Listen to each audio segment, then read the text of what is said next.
السلام علیکم ناظرین، میرے اس چینل پر صحیح بخاری کا باب نمبر 7، 8 اور 9، حدیث نمبر 14، 15، 16، 17 اور 18 بیان کی جائے گی۔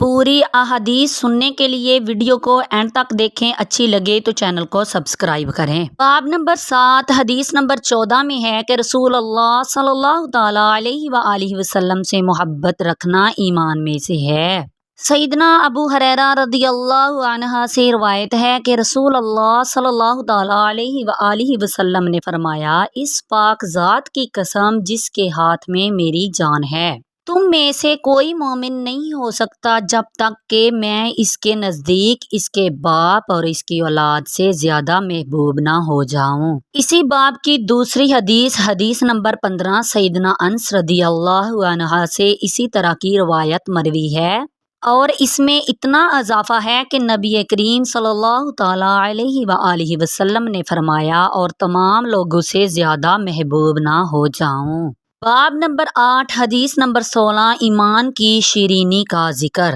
سیدنا انس رضی اللہ عنہ نبی کریم صلی اللہ تعالی علیہ وآلہ وسلم سے روایت کرتے ہیں کہ آپ صلی اللہ تعالی علیہ وآلہ وسلم نے فرمایا، یہ 3 باتیں جس کسی میں ہوں گی وہ ایمان کی شیرینی کا مزہ پائے گا۔ نمبر 1، اللہ تعالیٰ اور اس کے رسول صلی اللہ تعالی علیہ وآلہ وسلم اس کے نزدیک تمام ماسوا اسے زیادہ محبوب ہوں۔ نمبر 2، جس کسی سے محبت کرے تو اللہ ہی کے لیے اس سے محبت کرے۔ نمبر 3، کفر میں واپس جانے کو ایسا برا سمجھے جیسے آگ میں ڈالے جانے کو ہر کوئی برا سمجھتا ہے۔ باب نمبر 9 حدیث نمبر 17 میں ہے کہ انصار سے محبت رکھنا ایمان کی علامت ہے۔ سیدنا انس رضی اللہ عنہ نبی کریم صلی اللہ تعالی علیہ وآلہ وسلم سے بیان کرتے ہیں کہ آپ صلی اللہ تعالی علیہ وآلہ وسلم نے فرمایا، انصار سے محبت کرنا ایماندار ہونے کی نشانی ہے، اور انصار سے دشمنی رکھنا منافق ہونے کی علامت ہے۔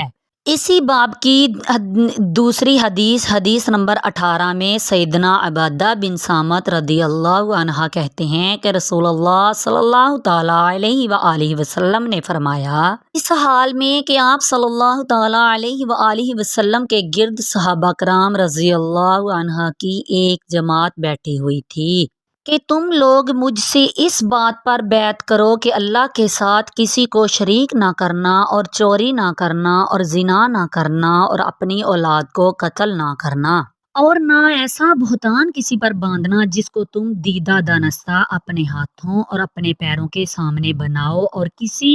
اچھی بات میں اللہ اور رسول کی نافرمانی نہ کرنا۔ بس جو کوئی تم میں سے اس عہد کو پورا کرے گا تو اس کا ثواب اللہ کے ذمہ ہے، اور جو کوئی ان بری باتوں میں سے کسی میں مبتلا ہو جائے گا اور دنیا میں اس کی سزا اسے مل جائے گی تو یہ سزا اس کا کفارہ ہو جائے گی، اور جو ان بری باتوں میں سے کسی میں مبتلا ہو جائے گا اور اللہ اس کو دنیا میں پوشیدہ رکھے گا تو وہ اللہ کے حوالے ہے، اور اگر چاہے تو اس سے درگزر کرے اور اگر چاہے تو اسے عذاب کرے۔ سیدنا عبادہ بن صامت رضی اللہ عنہ کہتے ہیں کہ ہم سب لوگوں نے آپ صلی اللہ تعالی علیہ وآلہ وسلم سے ان باتوں پر بیعت کر لی۔